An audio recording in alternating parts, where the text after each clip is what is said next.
গলিবাতির Rome, পৃথিবীর আদিকাল থেকে বিশ্বে দুটো বড় বড় সাম্রাজ্য ছিল, একটা পারস্য, একটা রোমান। পারস্য মানে আজকের ইরান, রোম মানে আজকের ইউরোপ। পারস্যরা ছিল অগ্নিপূজক, রোমানরা ছিল খ্রিস্টান। পারস্যের অগ্নিপূজকদের হাতে যখন জেরুজালেম চলে গেল, তখন মক্কার মুশরিকরা খুশি হলো, আর মক্কার মোমেনেরা কষ্ট পেল, মুহাম্মদ সাল্লাল্লাহু আলাইহি ওয়াসাল্লাম কষ্ট পেলেন। তখন মুহাম্মদ সাল্লাল্লাহু আলাইহি ওয়াসাল্লামকে আল্লাহ কোরআনের আয়াত নাজিল করে দিয়ে জানিয়ে দিলেন যে গলিবাতের রোম, আজকে তো রোমেরা পরাজিত হয়েছে, অদূর ভবিষ্যতে রোমেরা বিজয়ী হবে। আবু বকর রাদিয়াল্লাহু তাআলা ঘোষণা দিলেন যে বিজা সিনিন মানে 6 বছরের মধ্যে রোমেরা বিজয়ী হবে। ঠিক 6 বছরের মধ্যে রোমের খ্রিস্টানেরা বিজয়ী হলো, মুহাম্মদ সাল্লাল্লাহু আলাইহি ওয়াসাল্লাম খুশি হলেন।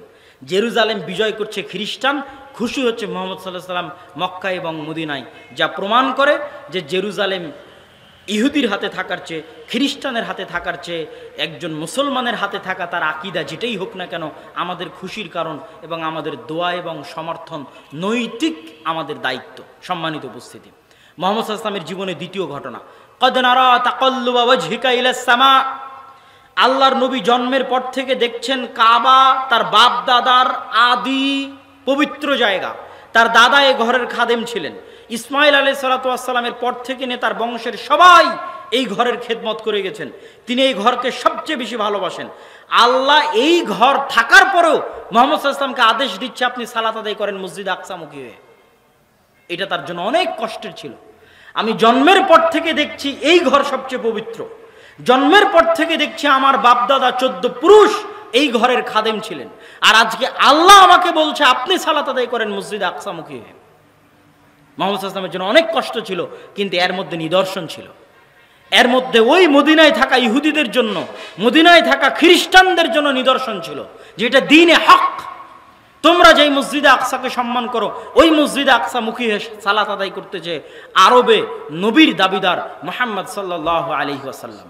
এই 17 মাসের সালাত প্রথম কিবলা, আমাদের প্রথম কিবলা যেটা মুখী হয়ে আমরা সালাত আদায় করেছি, প্রথম মসজিদ মসজিদে কুবা, যেই মসজিদের দিকে করে তৈরি করা হয়েছে সেই মসজিদে আকসা।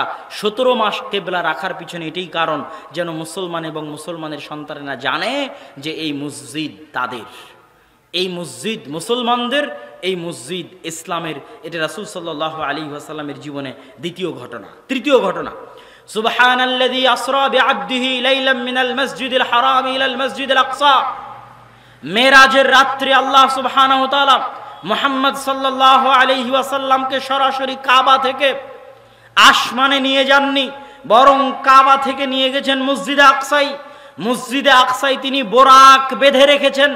বোরাক বেঁধে রেখে মসজিদে আকসায় নবীদের ইমামতি করিয়েছেন। তারপরে মসজিদে আকসা থেকে তিনি আসমানে গেছেন। এটা রাসূল সাল্লাল্লাহু আলাইহি ওয়াসাল্লামের জীবনে মসজিদে আকসার তৃতীয় ঘটনা, যেটার স্বীকৃতি দিয়ে আবু বকর রাদিয়াল্লাহু তাআলা সিদ্দিক উপাধি পেয়েছেন। আল্লাহর নবীর জীবনে মসজিদে আকসার চতুর্থ ঘটনা, হুদাইবিয়ার সন্ধিকালে তৎকালীন কুরাইশের সর্দার আবু সুফিয়ান ব্যবসায়িক কাজে মক্কা থেকে ফিলিস্তিন এসেছে। তখন ফিলিস্তিন রোমানদের অধীনে। বিশাল রোমান এম্পায়ারের বাদশাহ হিরাক্লিয়াস রাতে স্বপ্নে দেখলেন আরবদের মধ্যে যারা খাতনা করে তাদের হাতে এই জেরুজালেম বাইতুল মুকাদ্দাস চলে যাচ্ছে। উনি জানতেন যে একমাত্র খাতনা করে ইহুদিরা। উনি আদেশ জারি করলেন, খুঁজো আরবের মধ্যে কারা খাতনা করে। তখন ওই শহরে আরব ব্যবসা করতে গেছে আবু সুফিয়ান মক্কা থেকে। রাসূল সাল্লাল্লাহু আলাইহি ওয়াসাল্লামের তৎকালীন শত্রু রাদিয়াল্লাহু তাআলা আনহু পরে ইসলাম গ্রহণ করেছেন। আবু সুফিয়ান রাদিয়াল্লাহু তাআলা আনহুকে ধরে নিয়ে আসা হলো। ধরে নিয়ে এসে বাদশাহ হিরাক্লিয়াস তাকে প্রশ্নের পর প্রশ্ন করলেন। শুধু 2টা প্রশ্ন করে এই লম্বা ঘটনা শেষ করব। বাদশাহ হিরাক্লিয়াস আবু সুফিয়ানকে জিজ্ঞেস করলেন, কি জিজ্ঞেস করলেন? হাল ক্বালা হাযাল কওল মিনকুম আহাদুন ক্বাত ক্বাবলা। আজকে আরবে তোমাদের মধ্যে যে নবী নবুয়তের দাবি করেছে তার পূর্বে তোমাদের এই মক্কায় আর কি কোনোদিন কোন নবী নবুয়তের দাবি করেছিল? আবু সুফিয়ান বললেন, না, আর তো অতীতে কোনোদিন কোন নবী মক্কায় নবুয়তের দাবি করেনি। তখন বাদশাহ হিরাক্লিয়াস বললেন, যদি তুমি বলতে যে মক্কায় আর কোনোদিন কোনো নবী, মক্কায় আর কেউ অতীতে কোনোদিন নবুয়তের দাবি করেছিল, তাহলে আমি বলতাম যে মুহাম্মদ সাল্লাল্লাহু আলাইহি ওয়াসাল্লাম ওর দেখা দেখি নবুয়তের দাবি করেছে।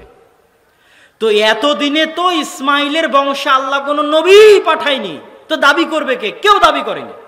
যত নবুয়তের দাবিদার সব জেরুজালেমে। এই জন্যই তো ইহুদি এবং খ্রিস্টানেরা পথভ্রষ্ট হয়েছে, ধরা খেয়েছে। তারা অপেক্ষায় ছিল তাদের বংশে নবী আসবে।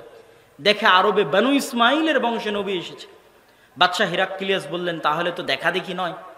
মক্কায় আগে যদি গত 500,000 বছরে কেউ নবী দাবি না করে থাকে, আজ মক্কায় মুহাম্মদ সাল্লাল্লাহু আলাইহি ওয়াসাল্লাম প্রথম নবী দাবি করছে, মানে দেখা দেখি নয়।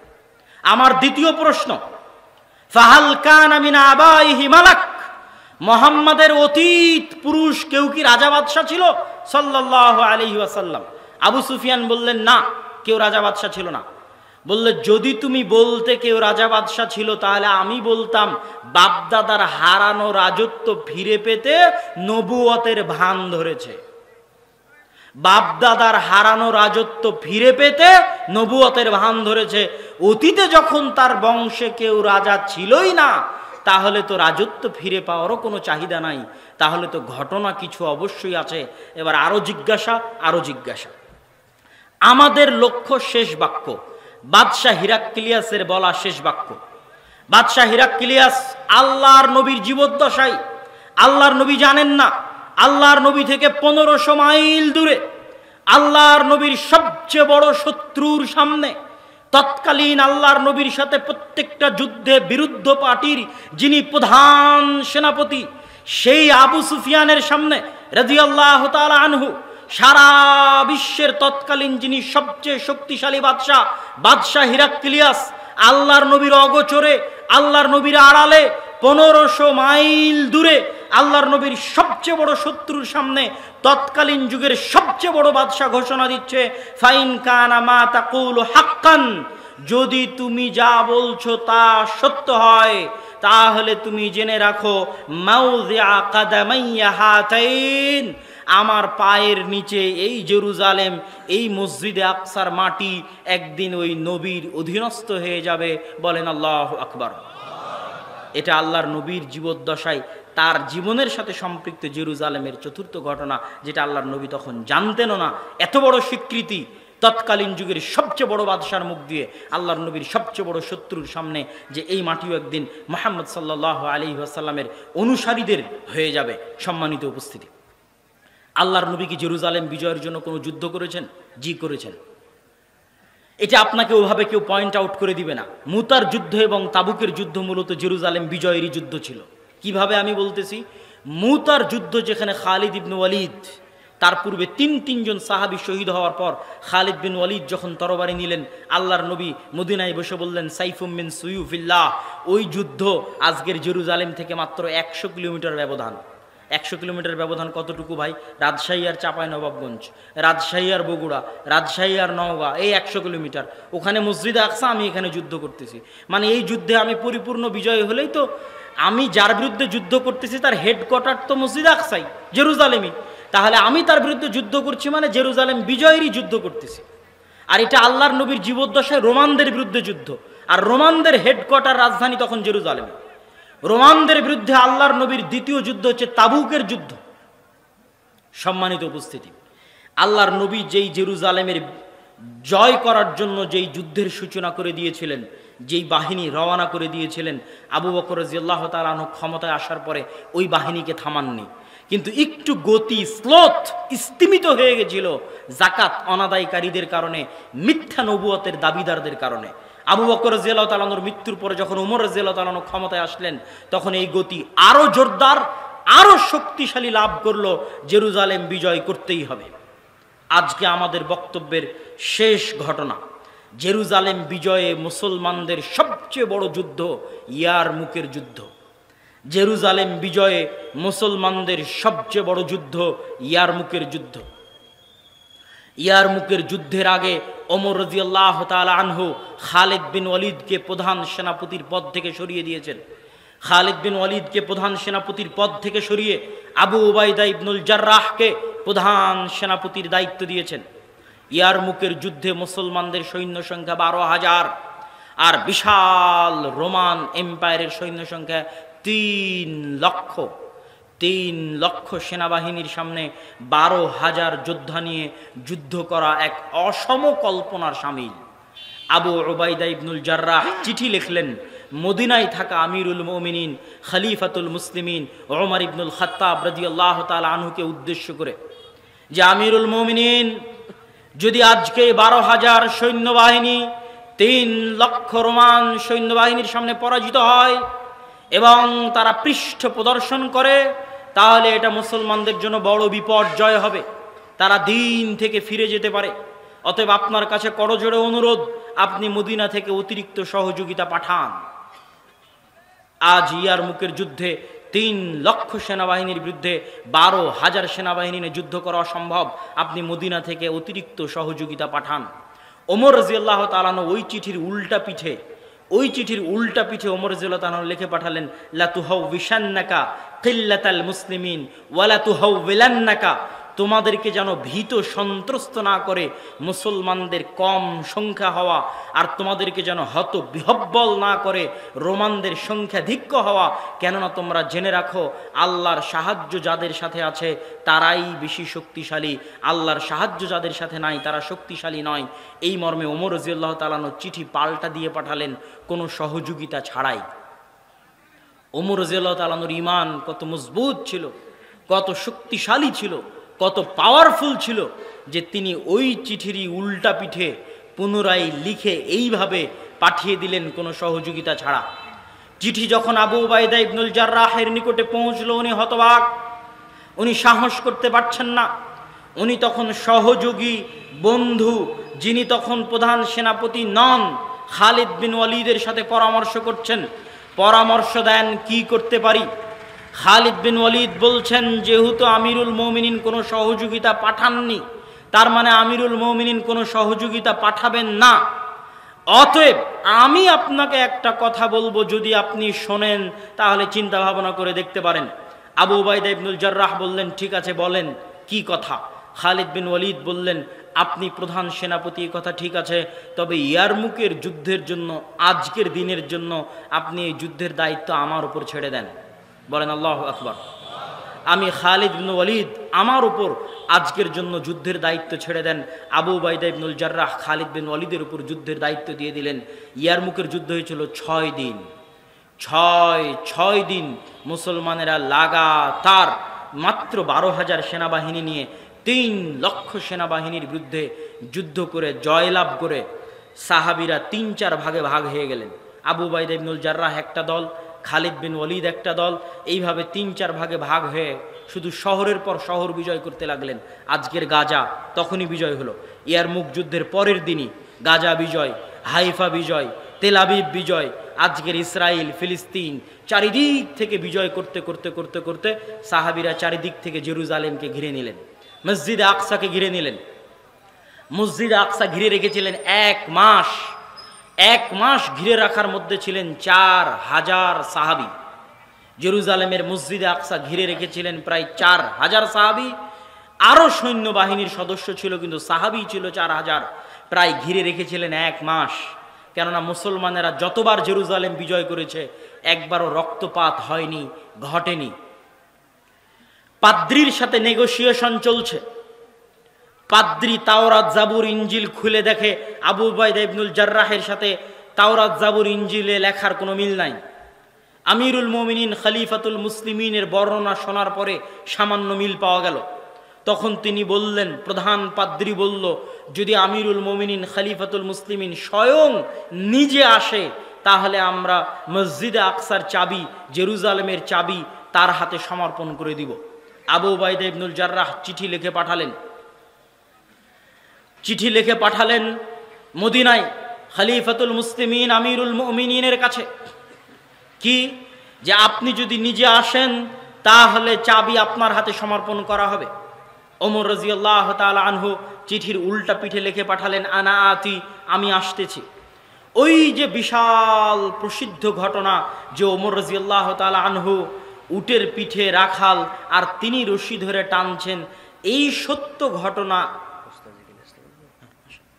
এই সত্য ঘটনা, এই সময়ের ঘটনা যখন মদিনা থেকে ওমর রাদিয়াল্লাহু তাআলা রওনা দিলেন জেরুজালেমকে উদ্দেশ্য করে, মাত্র একজন সঙ্গী সাথে নিয়ে, একজন খাদেম সাথে নিয়ে, তাও আবার পালাক্রমে, কখনো তিনি উটের পিঠে, কখনো খাদেম উটের পিঠে, এইভাবে টানতে টানতে যখন জেরুজালেমের গেটের সামনে, তখন ওমর ইবনুল খাত্তাব নিজে উটের রশি ধরে টানছেন, আর তার চাকর, তার খাদেম উটের পিঠে বসে আছে।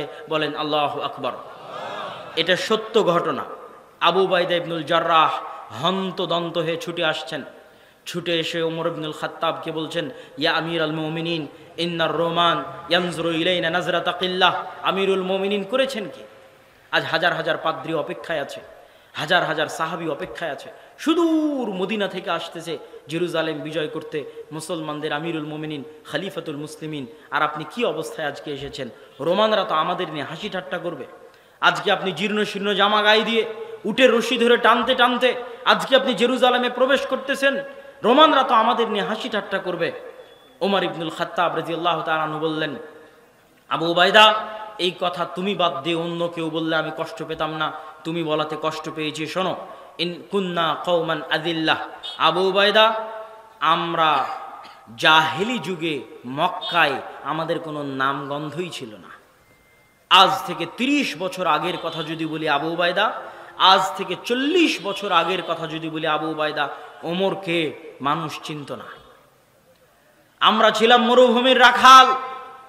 আজকে বাংলাদেশের চাঁপাইনবাবগঞ্জের গায়ে পাঞ্জাবি আর পরনে লুঙ্গি আর মাথায় মাথল দিয়ে কেউ যদি গরুর গাড়িতে করে বিজয় করতে যায় জেরুজালেম, আর বিশাল বিশাল পারমাণবিক বম সেট করা আছে, আর বিজয় করতে গেছে জেরুজালেম, ঘটনা কিছুটা ওই রকমই, কিন্তু এটা সম্ভব। ওমর রাদিয়াল্লাহু তাআলা আনহু বললেন, কোথায় ছিলাম 30 বছর আগে, কোথায় 40 বছর আগে? কুন্না কওমান আযিল্লাহ, পৃথিবীতে আমাদেরকে কেউ চিনত না। আর আজকে কোথায়? আজকে আমি ওমরকে আল্লাহ কোথায় পৌঁছিয়ে দিয়েছে? কোন শহর বিজয় করতে এসেছি? কোন শহর? এই মসজিদই সেই মসজিদ, যেই মসজিদের এত বিশাল ঘটনা শুনলেন। এই মসজিদই সেই মসজিদ, যেই মসজিদে মারিয়াম আল্লাহর ইবাদত করত, যেই মসজিদে মারিয়ামের জন্য আল্লাহর খাবার আসতো আসমান থেকে, জান্নাত থেকে। এই মসজিদ, এই শহর সেই শহর, যেই শহরে ঈসা আলাইহিস সালামের জন্ম হয়েছে। এই শহর সেই শহর যেখানে ইয়াহইয়া এবং জাকারিয়া মারা গেছে। এই শহর সেই শহর যেখানে ইব্রাহিম মারা গেছে, ইসহাক মারা গেছে, ইয়াকুব মারা গেছে, লূত মারা গেছে। এই শহর সেই শহর যেই শহর বিজয়ের জন্য আল্লাহ সূর্য থামিয়ে দিয়েছিলেন। এই শহর সেই শহর যার পাশে মুসা আলাইহিস সালাতু ওয়াস সালাম মারা গেছেন। এই শহর বিজয় না করতে পারার ব্যথা নিয়ে, এই শহর সেই শহর যেই শহরে পৃথিবীর সবচেয়ে বড় সাম্রাজ্য দাউদ আর সুলাইমান প্রতিষ্ঠা করেছিলেন। আজ কোথায় মক্কার অন্ধকার যুগ থেকে 30-40 বছরের ব্যবধানে ওমর বিজয় করতে এসেছে ওই শহর। এই শহর ওমর বিজয় করতে টাকার জোরে, ক্ষমতার জোরে, অস্ত্রের জোরে, পাওয়ারে, জামা কাপড়ে, শান শৌকতে ওমর আজকে এই শহর বিজয় করতে আসতে পারেনি। আজকে ওমর এই শহর বিজয় করতে আসতে পারছে। আ'আজ্জানাল্লাহু বিল ইসলাম। আজকে এই সম্মান আল্লাহ আমাদেরকে কোরআন এবং হাদিস, ইসলাম শক্ত করে মানার কারণে, আল্লাহর নবীর রেখে যাওয়া দিন শক্ত করে মানার কারণে আজকে আল্লাহ আমাদেরকে এই সম্মান দিয়েছে। এটা না আমি রশি ধরে টানছি এই কারণে, না আমি উটের পিঠে এই কারণে, না আমার গায়ে কি জামা কাপড় আছে এই কারণে কখনোই নয়। আল্লাহর দ্বীনের অনুসরণের কারণে আল্লাহ আজকে ওমরকে এই জায়গায় পৌঁছে দিয়েছে। যে কোন শহর বিজয় করছে? গোটা ইহুদিদেরকে বলেন যে তোমাদের গোটা পৃথিবী দিয়ে দেব, জেরুজালেম দিয়ে দাও। বলেন খ্রিস্টানদেরকে বলেন, ইউরোপ আমেরিকাকে বলেন গোটা দুনিয়া নিয়ে নাও, বাংলাদেশ পাকিস্তান সব নিয়ে নাও, জেরুজালেম আমাদেরকে দাও। দিবে না। কিয়ামতের পূর্ব মুহূর্তে যত বড় বড় যুদ্ধ সংঘটিত হবে, মালহামা আল কুবরা, সব বড় বড় যুদ্ধ এই মাটিতেই সংঘটিত হবে।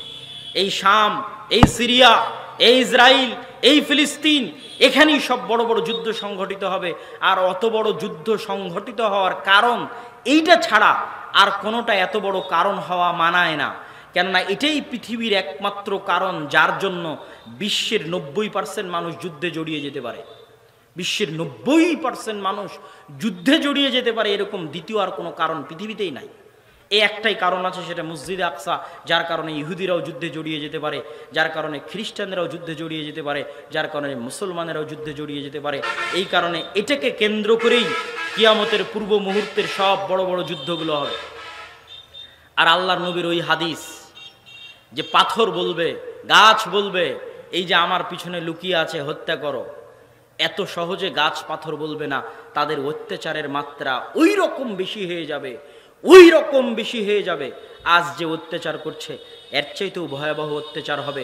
অত্যাচারের মাত্রা এত বেশি হবে যে আল্লাহর সৃষ্টি জীব তার বিরুদ্ধে কথা বলবে, আল্লাহর পাথর তাদের বিরুদ্ধে কথা বলবে, আল্লাহর গাছ তাদের বিরুদ্ধে কথা বলবে, তাদের অত্যাচারের মাত্রাতিরিক্ততার কারণে আল্লাহর গাছ, আল্লাহর পাথর তাদের বিরুদ্ধে কথা বলবে।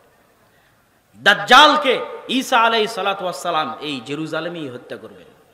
সম্মানিত উপস্থিতি, জেরুজালেম এবং মসজিদে আকসার গুরুত্ব আমাদেরকে বুঝতে হবে এবং এটাও মাথায় নিতে হবে যে এই গোটা ইতিহাসের যদি আমরা সারমর্ম করি তাহলে সারমর্ম কি দাঁড়ায়?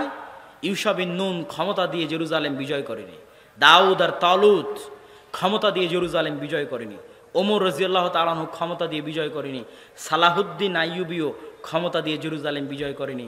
আল্লাহর সাহায্য, আল্লাহর দয়া, আল্লাহর রহমতে বিজয় করেছিল। আল্লাহর সাহায্য, আল্লাহর দয়া, আল্লাহর রহমত কেন এসেছিল? তাদের মধ্যে তাকওয়া, পরহেজগারিতা, দিনদারিতা ছিল। আজকে আমরা মুসলমানেরা আল্লাহর সাহায্য চাচ্ছি, আমরা কতটুকু দিন মানি? আর যারা আমাদের উপর জুলুম করতেছে, অত্যাচার করতেছে, ওরা ওদের দিন কতটুকু মানে? পরীক্ষা করে দেখেন। যারা আজ আপনাদের উপর অত্যাচার করতেছে ফিলিস্তিনে, ওরা মুখে কয়জন দাড়ি রাখে? আর যারা নির্যাতিত হচ্ছে তারা কয়জন রাখে? পরীক্ষা করেন, মাপেন। আজ যারা জুলুম করতেছে, অত্যাচার করতেছে, তারা কয়জন পড়ালেখা নিয়ে ব্যস্ত থাকে, জ্ঞান গবেষণা নিয়ে ব্যস্ত থাকে? আর যারা নির্যাতিত হচ্ছে, মার খাচ্ছে আমরা মুসলমানেরা, আমাদের সন্তানেরা কয়জন ফ্রি ফায়ার, পাবজি, নেশা, মদ, জুয়া নিয়ে ব্যস্ত থাকে? মাপেন। আর তারা কয়জন ব্যস্ত থাকে? মাপেন। স্লোগান দিয়ে আল্লাহর সাহায্য পাওয়া যাবে না, মিছিল করে আল্লাহর সাহায্য পাওয়া যাবে না। কোনোদিন স্লোগান দিয়ে মিছিল করে নবীরা আল্লাহর সাহায্য পায়নি। আল্লাহর সাহায্য পেতে হলে ওই তাকওয়া, ওই পরহেজগারিতা লাগবে। বিশ্বাস না হলে আগে তাদেরকে দেখে আসেন। যারা আপনাদের ওপর জুলুম করছে তাদেরকেই দেখে আসেন। তাদের 100 জনে 99 জনের এরকম বড় দাড়ি আমি নিজে দেখে এসেছি। 100 জনের 99 জন এইরকম বড় দাড়ি। ওরা সারা পৃথিবীকে ব্যস্ত রেখেছে জুয়ায়, ওরাই সারা পৃথিবীকে ব্যস্ত রেখেছে মদে, সারা পৃথিবীকে ব্যস্ত রেখেছে নেশায়, আর ওরা সারাদিন ব্যস্ত থাকে জ্ঞান গবেষণার পড়া নিয়ে। ওরা চায় আপনাদের ছেলে মেয়েরা যদি নেশাগ্রস্ত হয়, নেশাগ্রস্ত হওয়া মানেই গোলাম হয়ে যাওয়া, নেশাগ্রস্ত হওয়া মানেই অশিক্ষিত হওয়া। আর এরকম লক্ষ কোটি নেশাগ্রস্ত মানুষকে ভেড়ি বকরির মতো, পশু পাখির মতো হত্যা করা সহজ। নেশাগ্রস্ত জুয়াগ্রস্ত মানুষকে, শিক্ষাবিহীন মানুষকে ভেড়ি বকরির মতো হত্যা করা, পঙ্গপালের মতো হত্যা করা সহজ। এই জন্য সারা দুনিয়াতে তাদের ইনভেস্ট যে এদেরকে এগুলোর পিছনে ব্যস্ত রাখো। তারা কোটি কোটি টাকা ইনভেস্ট করেছে যেন আপনি সন্তান কম নেন। ওদের কয়টা সন্তান যান? আজকে গিয়ে গণেন, যেই দেশ মুসলমানদের উপর অত্যাচার করছে তাদের গড়ে কয়টা করে সন্তান? তাদের গড়ে 90%-এর যদি 6টা 7টা করে সন্তান না হয়েছে, তাহলে সেই দিন আপনি আমাকে এসে বলিয়েন যে আব্দুল্লাহ ভাই আপনি তথ্য দিয়েছিলেন ভুল তথ্য। গড়ে 6টা 7টা করে সন্তান, গড়ে সারা পৃথিবীতে যেখানে তারা আছে। এই জন্য টার্গেট করে আপনার শিশুকে হত্যা করে। কেন গাজায় শিশুকে হত্যা করতেছে? টার্গেট, ওখানে টার্গেট করে বম দিয়ে হত্যা করতেছে। আর এখানে সারা পৃথিবীতে আপনাদের মাথায় ঢুকিয়ে দিয়েছে ছেলে হোক মেয়ে হোক দুটি সন্তানই যথেষ্ট, এই থিওরি দিয়ে অসংখ্য সন্তানকে হত্যা করতেছে। কিন্তু সে সন্তান নিচ্ছে 6টা 7টা 10টা করে। বিশ্বাস না হলে আমি দেখে এসেছি, এই জন্য বলতেছি। আমি না দেখলে আমি আপনাকে এভাবে জোর দিয়ে তাকিদ দিয়ে বলতাম না। ফ্রান্সের রাজধানী প্যারিসে আইফেল টাওয়ারের সামনে রাত 12টায় যারা মদ খায়, জুয়া খায়, সিগারেট খায়, ওদের কয়টা সাদা চামড়ার দেখে আসেন। আমি নিজে দেখে এসে আপনাকে বলছি কয়টা সাদা চামড়ার। সবগুলো মুসলমানের ছেলে মেয়ে, আলজেরিয়া, মরক্কো, আফ্রিকা থেকে গেছে। ওরাই বসে থেকে রাত 12টায় ওখানে আড্ডা দিচ্ছে, মদ খাচ্ছে, জুয়া খাচ্ছে, বিড়ি খাচ্ছে, সিগারেট খাচ্ছে। নেটিভ নাই বললেই চলে, তথা ফ্রান্সের সাদা চামড়া নাই বললেই চলে। সারা বিশ্বে মুসলমানদের এই যে ভয়াবহ চারিত্রিক নৈতিক অধপতন, এটা কোথায় থেকে এসেছে এটাও আগে আমি বুঝতাম না। এখন ইউরোপ সফরের পরে বুঝি যে কেন আমরা এরকম হয়ে গেলাম। এটা আমি এখন ধরে ফেলেছি যে আমাদের ক্যান্সার কোথায়। ওই যে আপনারা আশ্চর্য হলেন না যে বানু ইসরাইল চোখের সামনে দেখলো যে ফেরাউন ডুবে গেল, চোখের সামনে দেখছে পাথর থেকে ঝর্ণা বের হচ্ছে, চোখের সামনে দেখছে আসমান থেকে খাবার আসতেছে, তারপরও কেমনে বলছে যে আল্লাহর আপনি গিয়ে যুদ্ধ করেন। আশ্চর্য না আশ্চর্য না বলেন? আশ্চর্য। কারণ কি জানেন?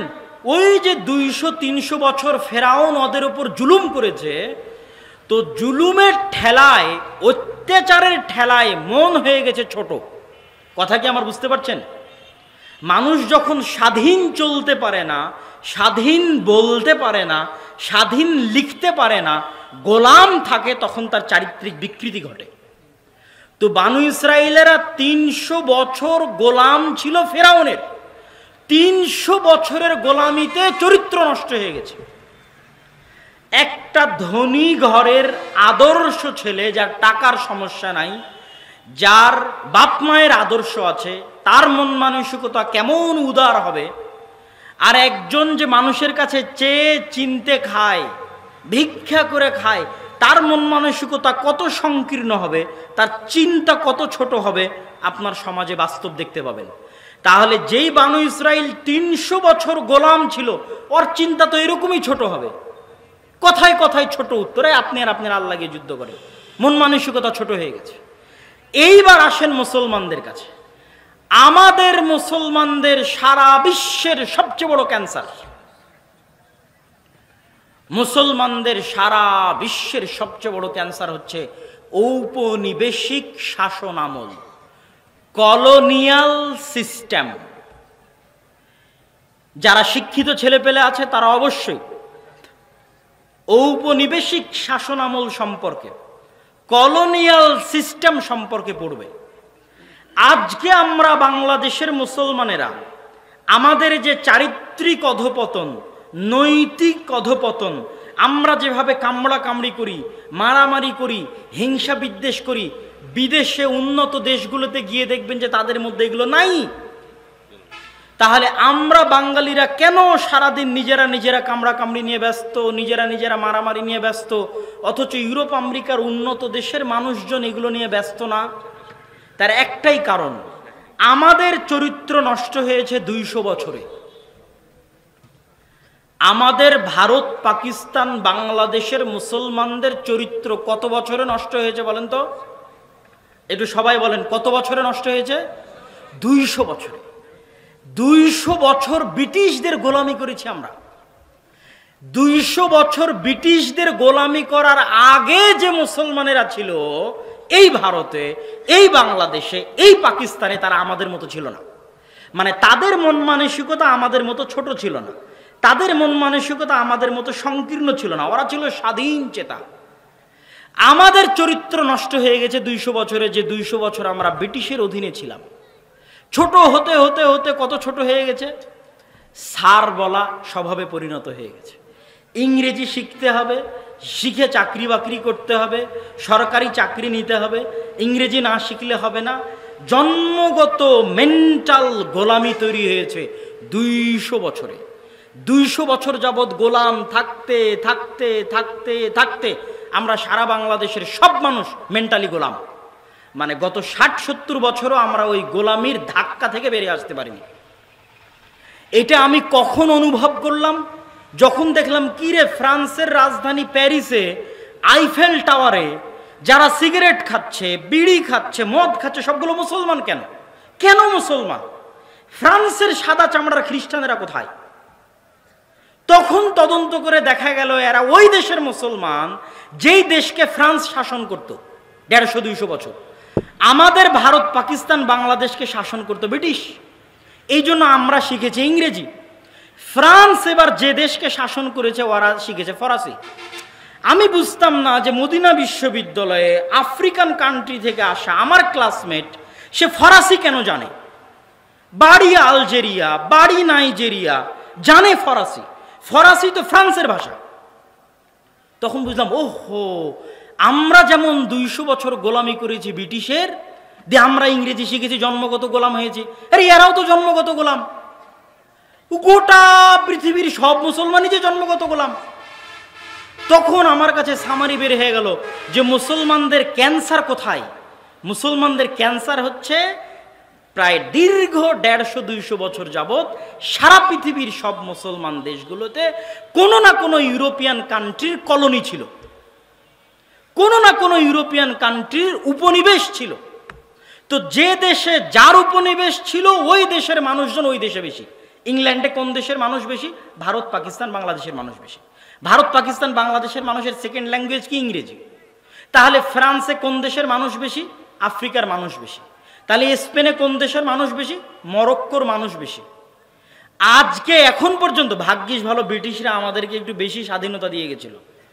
ফ্রান্স তো আফ্রিকান মুসলমানদেরকে টাকা কেন্দ্রীয় ব্যাংকে রাখার পর্যন্ত স্বাধীনতা দেয়নি। ফ্রান্স ওই সমস্ত দেশকে এইভাবে পঙ্গু করে রেখেছে, আফ্রিকান মুসলিম কান্ট্রিগুলোকে, যে তোমরা তোমাদের টাকা আমার সেন্ট্রাল ব্যাংকে রাখবা, যাতে যে কোনো মুহূর্তে আমি আটকে দিতে পারি। তোমরা আমার অনুমতি ছাড়া কোথাও চুক্তি করতে পারবে না, যেন আমার স্বার্থবিরোধী কোনো চুক্তি না হয়।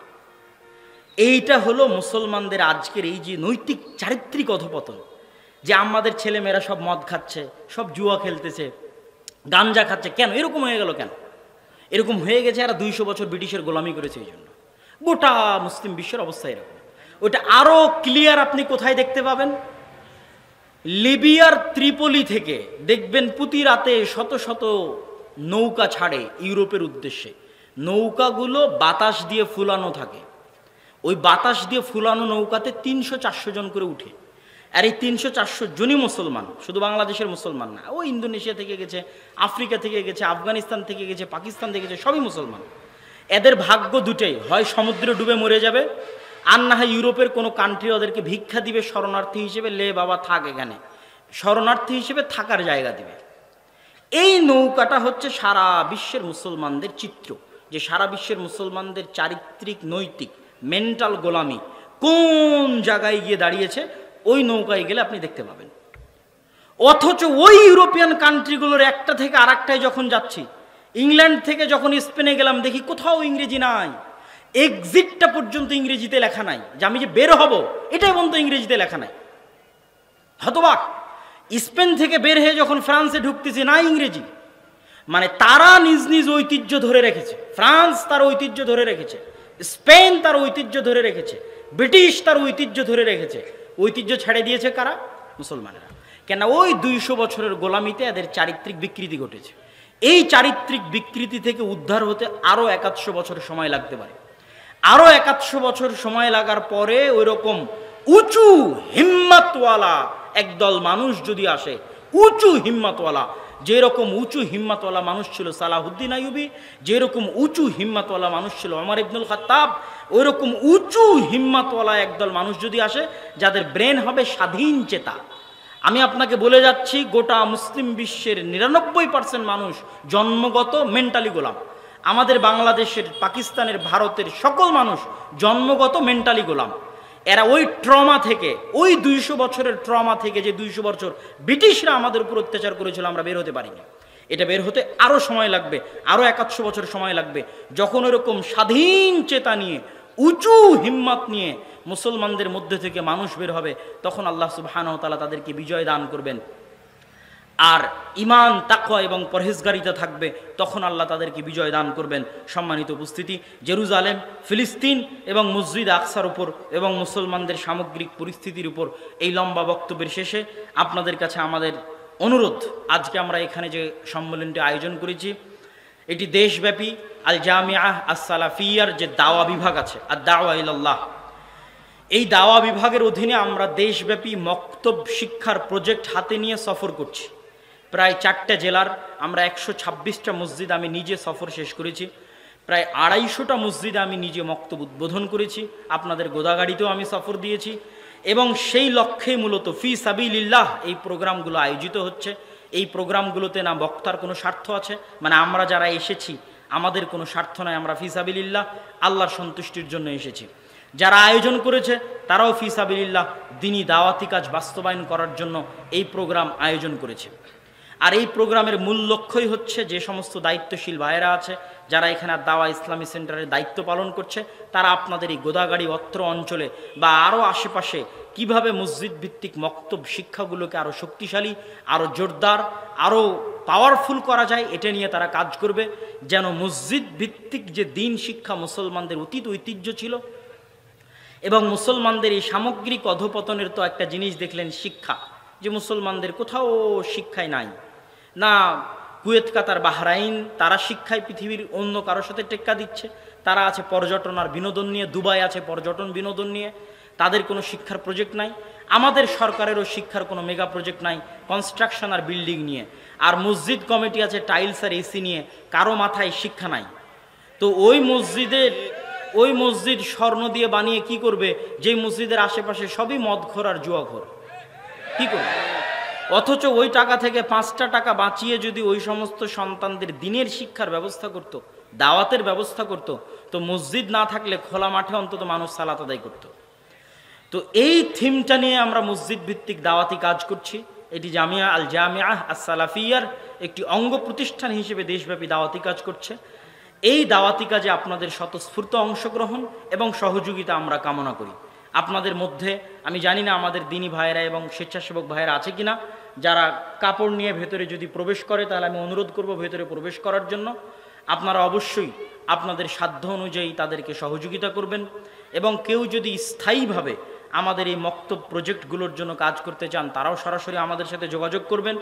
এবং আদ-দাওয়া ইলাল্লাহর মানব সেবার যে ফ্রি ব্লাড গ্রুপিং, এটাও আপনাদের প্যান্ডেলের পশ্চিম পার্শ্বে চলতেছে।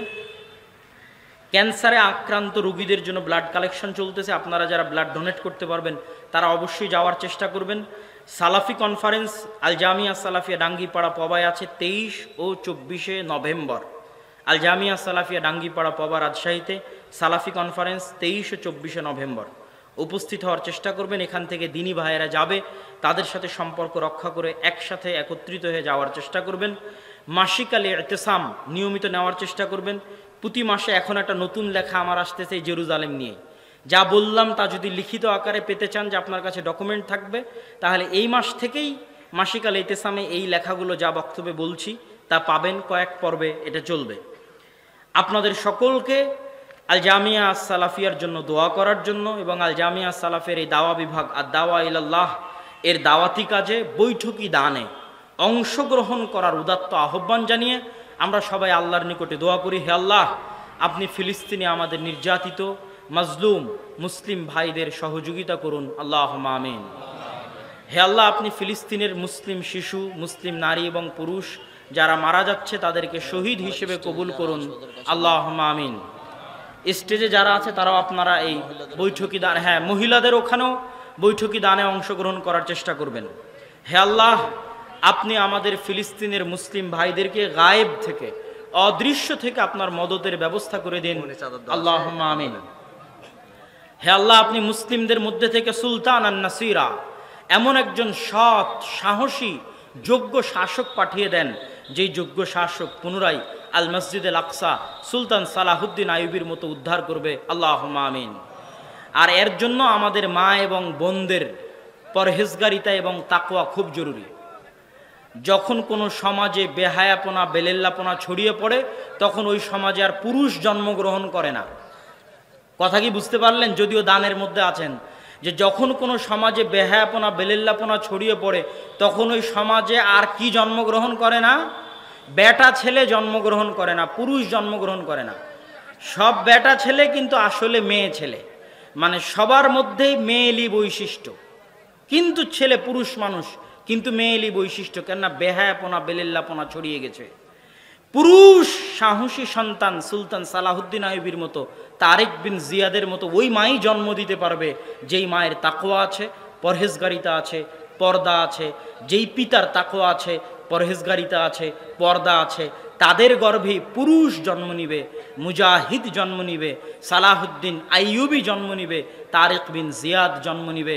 আল্লাহ যেন আমাদের মুসলিম মা এবং বোনদেরকে সেই মাপে নিজেদেরকে গড়ে তোলার, নিজেদের সন্তান সন্ততিদেরকে মসজিদে আকসার জন্য ওয়াকফ করে দেওয়ার, আল্লাহর রাস্তায় ওয়াকফ করে দেওয়ার, ফিলিস্তিনের জন্য ওয়াকফ করে দেওয়ার এবং আল্লাহ সুবহানাহু তাআলার রাস্তায় দ্বীনি দাওয়াতি কাজ করার জন্য ওয়াকফ করে দেওয়ার তৌফিক দান করুক, আল্লাহুম্মা আমিন।